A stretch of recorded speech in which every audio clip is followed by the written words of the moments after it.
Praise the lord. యేసుక్రీస్తు నామములో మీ అందరికీ నా వందనాలు తెలియజేస్తా ఉంటున్నాను. ఉదయకాల సమయంలో ప్రతిదినము ప్రభుతో అన్న ఈ యొక్క కార్యక్రమాన్ని చిన్న ప్రార్థన చేసుకొని మనం ప్రారంభించుకుందాం. యేసయ్య నీకు వందనాలు, స్తుతులు, స్తోత్రాలు నాయన. మరొక దినము ఉదయకాల సమయంలో మీరు మాకు ఇచ్చిన ఈ యొక్క గొప్ప భాగ్యానికే మీకు వందనాలు. మీ పాదాల దగ్గర మీ మాటలు వినడానికి దేవా మమ్మల్ని సమకూర్చినందుకు మీకు వందనాలు. ఈ వీడియో ద్వారా ప్రభు ఎంతమంది అయితే మీ మాటలు వింటున్నారో వారందరి యొక్క జీవితాలలో, హృదయాలలో దేవా చక్కటి మార్పును మీరు తీసుకొచ్చి నడిపించమని యేసుక్రీస్తు నామములో ప్రార్థించి వేడుకుంటున్నాను తండ్రి, ఆమేన్. రైట్. ఒకనొక ఊరిలో ఒక పాస్టర్ గారు ఒక వ్యాపారస్తునికి చాలా సార్లు దేవుడి గురించి చెప్పాలని ప్రయత్నం చేశాడు. ఆయన స్కూటీ మీద ప్లాస్టిక్ సామాన్ అంతా కూడా ఊరూరు తిరిగి అమ్ముకొని ఉంచేవాడు. అలాంటి వ్యాపారం. ఎప్పుడు ఇంటికి వెళ్ళినా అనే ఖాళీగా లేను, నేను బిజీగా ఉన్నాను అని చెప్పి పాస్టర్ గారిని పంపించేసేవాడు. కనీసం గేట్ గడ తీసేవాడు కాదు, గేట్ అవతల నుంచి అలాగే పంపించేసేవాడు. సరే మరి ఎప్పుడు నువ్వు ఖాళీగా ఉంటావు చెప్పయ్యా, అప్పుడే వచ్చి నేను నీతో కొన్ని మాటలు మాట్లాడాలి, పరలోక సంబంధమైన విషయాలు మీతో పంచుకోవాలి అని అంటే, ఇప్పుడు కాదులే పోవయ్యా చాలు చాలు గాని అని చాలా అభ్యంతరకరంగా తరివేసేవాడు, వెళ్ళిపోమని చెప్పి సైగ చేసేవాడు. సో ఎన్నిసార్లు ప్రయత్నం చేసినా కూడా కనీసం ఒక నిమిషం అంటే ఒక నిమిషం కూడా సమయం ఇవ్వకుండా అతన్ని చాలా హేళన చేస్తూ పంపించేసేవాడు. అయితే ఒకరోజు వేరే పిలుపు వచ్చింది. ఆ పిలుపుకి పోవయ్యా నేను మళ్ళీ వస్తాను అని చెప్పలేకపోయాడు. ఏంటి ఆ పిలుపు అంటే, పైనుంచి పిలుపు వచ్చింది. అంటే మనకు అర్థమవుతుంది కదా, తనకు మరణము సంభవించింది. ఆ మరణాన్ని ఎంత మాత్రం కూడా కాదనలేరు ఎవరు. నాకు ఈరోజు ఖాళీ లేదు, నాకు ఈరోజు పని ఉంది, రేపరా అని చెప్తే ఆగుతుంది ఆ మరణం? ఎంత మాత్రం కూడా ఆగదు, అది ఊరుకోదు. నిర్ణయించిన కాలమున అది రావాల్సిన సమయానికి వచ్చి అలాగే నిర్దాక్షిణ్యంగా తీసుకుని వెళ్ళిపోతుంది కదా. సో ఒకరోజు తనకు మరణం వచ్చింది, చనిపోయాడు. ఇంటి ముందు గుమిగూడుంటే ఆ పాస్టర్ గారు అలా వెళ్తూ ఏమైంది అంటే, ఇదిగో ఇలాగ మరణించాడు. చాలా బాధపడ్డాడు పాస్టర్ గారు. అయ్యో, కొద్ది సమయం ఇచ్చుంటే నేను దేవుడి గురించి 2 మాటలు చెప్పుకుంటాను కదా, కొద్ది సమయం ఇచ్చుంటే నేను ఏదో ఒక విధంగా పరలోక సంబంధమైన విషయాలు నేను పంచుకొని ఉంటాను కదా అని చాలా బాధపడుతూ అక్కడి నుంచి వెళ్ళిపోవడం జరిగింది. ఈ ఉదయకాల సమయంలో ఈ మాటలు వింటున్న ప్రియమైన వారులారా, సమయము, మరణానికి సంబంధించిన సమయము అది ఎప్పుడు వస్తుందో ఎలా వస్తుందో మనకు తెలియదు.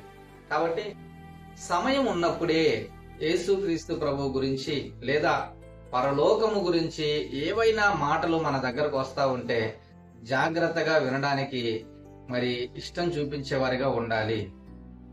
అది నీ రక్షణకు సంబంధించి అయినా సరే, నీ పాప క్షమాపణ గురించి అయినా సరే, లేకపోతే నీ ఆత్మీయ ఎదుగుదల కోసమైనా సరే, ఏదైనా సరే దేవుడు తన యొక్క వాక్కును, తన మాటను నీ దగ్గర తీసుకొస్తా ఉన్నప్పుడు ఇప్పుడు కాదు రేపురా, ఇప్పుడు కాదు నేను బిజీగా ఉన్నా, నాకు చాలా పనులు ఉన్నాయి అని చెప్పే పరిస్థితి మన దగ్గర ఉండకూడదు. యాకోబు పత్రికలో ఒక మాట మనం చదవచ్చు. యాకోబు పత్రిక 4వ అధ్యాయము 13, 14 వచనాలు నేను చదువుతా ఉన్నాను, జాగ్రత్తగా ఆలకిద్దాం. నేడైనను రేపైనను ఒకానొక పట్టణమునకు వెళ్ళి అక్కడ 1 సంవత్సరం ఉండి వ్యాపారము చేసి లాభము సంపాదింతుము రండని చెప్పుకుని వారులారా, రేపేమి సంభవించినో మీకు తెలియదు. మీ జీవం ఏపాటిది? మీరు కొంతసేపు కనబడి అంతలో మాయమైపోవు ఆవిరి వంటి వారే.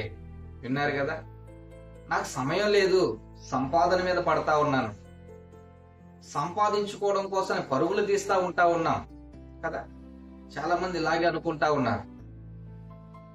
ఈ సమయంలో సంపాదన కోసం మనం టైం వెచ్చించాలి, బాగా సంపాదించుకున్న తర్వాత దేని గురించైనా మనం ఆలోచన చేద్దాం. ఈ సమయం అంతా కూడా ఎంత మట్టుకు సంపాదించాలో అంత మట్టుకు సంపాదించేద్దాం. చాలా మంది ఆలోచన ఇలాగే ఉంటా ఉంది. దేవునికి సమయం ఇవ్వలేకపోతా ఉంటా ఉన్నారు. దేవుని యొక్క మాటకు సమయం ఇవ్వలేకపోతా ఉంటా ఉన్నాడు. పర సంబంధమైన ఏ విషయానికి కూడా సమయం ఇవ్వలేక, నేను ఈ లోకంలో చాలా బిజీగా ఉన్నాను, నేను చాలా బిజీగా ఉంటా ఉన్నాను, బిజీ షెడ్యూల్ కలిగి ఉంటా ఉన్నాను, నాకు టైం లేదు, నాకు పని ఎక్కువైపోయింది అని చెప్పి దేవునికి దూరం అయిపోతుంటున్న వారు చాలా మంది ఉంటా ఉన్నారు. ఆ వ్యాపారస్తుడు వలె. ఎన్నిసార్లు దేవుని మాట తన దగ్గరకు వచ్చినా కూడా నాకు ఖాళీ లేదు, ఈసారి ఎప్పుడైనా ఎన్నాలే పోవయ్యా నువ్వు అని పంపించేసిన పరిస్థితిని మనం చూస్తూ ఉంటా ఉన్నాం. కాబట్టి ఈ మాటలు వింటున్న ప్రియ సహోదరుడా, సహోదరి, దేవుడు నీతో మాట్లాడాలని ఆశపడతా ఉంటున్నప్పుడు సమయం ఇవ్వగలిగే పరిస్థితి నీకు ఉంటా ఉందా? ఒకవేళ సమయం ఇవ్వలేక నువ్వు నిర్లక్ష్యంగా ఉంటూ తర్వాత చూద్దాంలే అని అనుకుంటే, ఇప్పుడే మనం చదివాం కదా, మన బ్రతుకులు ఎలాంటివంట? అప్పుడే కొంతసేపు కనబడి అంతలోనే మాయమైపోయే ఆవిరి వంటివి మన జీవితాలు. ఎప్పుడు ఏం జరుగుతుందో మనకి తెలియదు, రేపేమి సంభవించినో మీకు తెలియదు. మీ జీవం ఏ పాటిది? ఈరోజు ఇంట్లో నుంచి బయటికి వెళ్ళిన వారు మరలా క్షేమంగా ఇంట్లోకి వస్తారన్న గ్యారంటీ లేదు. అలాంటి గ్యారంటీ లేని దినాలలో బ్రతుకుతూ ఉంటున్న మనము సమయమును సద్వినియోగం చేసుకోవాలి కదా. దేవుని మాట మన దగ్గరకు వచ్చినప్పుడు కొద్ది సమయమైన దాన్ని ఆలకించాలి కదా. అయ్యో, దేవుని గురించి చెప్తున్నారే, ఏం చెబుతున్నారు, ఏ మాటలు ఇవి, నాకేమైనా ఉపయోగపడతాయా, నా జీవితానికి ఏదైనా ప్రయోజనకరంగా ఉంటాయని కొద్దిసేపైనా ఆలోచన చేయాలి కదా. ఒకవేళ ఆలోచన చేస్తే ఎంత మంచిదో, ఆలోచన చేస్తే దేవుని మాటలు వినడానికి ఇష్టపడితే, దేవుని యొక్క ప్రేమ గురించి, ఆయన యొక్క క్షమాపణ గురించి వినడానికి ఇష్టపడితే నీ పాపాలు క్షమించబడతాయి కదా. దేవుడి దగ్గర నువ్వు ఒప్పుకోవచ్చు కదా. సమయం ఇస్తున్నాడు కదా, అవకాశం ఇస్తున్నాడు కదా దేవుడు. కాబట్టి ఒకవేళ నువ్వు నిర్లక్ష్యమైన ధోరణిలో ఉన్నట్లయితే, ఈ లోకం మీద, లోక సంపాదన మీద నువ్వు సమయాన్నంతా హెచ్చిస్తూ రేపు చూద్దాంలే దేవుడి గురించి, రేపు చూద్దాంలే పరలోకం గురించి అని పోస్ట్ పోన్ చేస్తుంటున్న వ్యక్తిగా ఒకవేళ నువ్వు ఉన్నట్లయితే, రేపేం సంభవిస్తుందో నీకు తెలియదన్న విషయాన్ని గుర్తెరుగు. నీ జీవితం ఆవిరి లాంటిదని గుర్తెరుగు. ఎప్పుడు ఏమైపోతుందో మనకు తెలియదు కాబట్టి దేవుని యొక్క మాటను వినడానికి సమయాన్ని ఇద్దాం. మరణం ఎప్పుడు మన తలుపు తడుతుందో మనకు తెలియదు. నేను తలుపు తీనంటే అది రాకుండా ఉండదు, బద్దలు కొట్టుకొని వచ్చైనా మనల్ని తీసుకొని వెళ్ళిపో. నేను ఇప్పుడు బిజీగా ఉంటున్నాను, తర్వాత అంటే అది మాట వినదు. నీ బిజీ పక్కన బెటర్ అన్నది, నువ్వు రారా మాతో పాటు అని చెప్పి తీసుకెళ్ళిపోదు. కాబట్టి దేవుడు అవకాశం ఇస్తా ఉన్నప్పుడు, దేవుడు నీతో మాట్లాడుతూ ఉంటున్నప్పుడే దేవునితో నువ్వు చక్కగా సమయాన్ని కేటాయించిన వ్యక్తిగా ఉంటూ ఆయన మాటలు ఆలకిస్తూ, ఒకవేళ పాప క్షమాపణ పొందుకున్న వ్యక్తిగా నువ్వు మరణిస్తే ఎంత గొప్ప ధన్యుడువో ధన్యురాలువో. పాప క్షమాపణ పొందుకున్న వ్యక్తిగా నువ్వు మరణిస్తే పరలోక రాజ్యంలో ఆయనతో ఉంటావు. పాప క్షమాపణ లేకుండా నువ్వు మరణిస్తే ఆరని అగ్నిగుండానికి నువ్వు చేరిపోతావు. ఎప్పుడు అరుస్తూ ఉండాలి, కేకలు వేస్తూ ఉంటుండాలి, గుండెలు బాదుకుంటూ ఉంటుండాలి, అరుస్తూ కేకలు వేస్తూ అలా యుగ యుగాలు గడపవలసిన పరిస్థితి. కాబట్టి అలాంటి ఆ దుర్మార్గమైన, లేకపోతే అలాంటి నీచమైన దుస్థితి నీకు రాకముందే, మరణము నీ తలుపు తట్టకముందే, మరణము నీ చెంత చేరకముందే సమయాన్ని దేవుని కొరకు కొద్ది సమయం కేటాయించు. దేవుని మాట వినడానికి ఇష్టం చూపించు. నిర్లక్ష్యంగా ఉండొద్దు, తోసివేయొద్దు. నేను బిజీగా ఉన్నాను, నా మాట నీ నోట వెంట రానివ్వద్దు.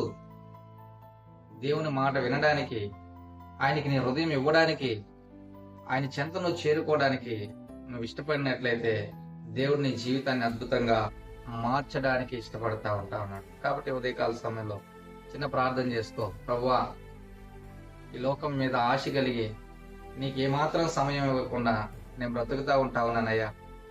నీకు సమయం ఇవ్వడానికి నాకు సహాయం చేయి.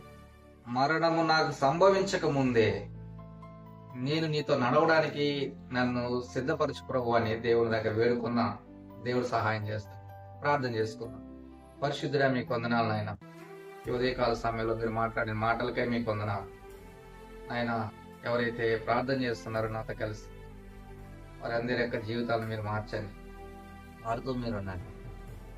మరణము తలుపు తట్టక ముందే దేవనైనా కళ్ళు తెరిచిన వారిగా, మీకు సమయం ఇచ్చేవారిగా ఉండడానికి సహాయం చేసి నడిపించమని యేసుక్రీస్తు నామములో ప్రార్థించి వేడుకున్నాను తండ్రి. ఆమేన్. God bless you.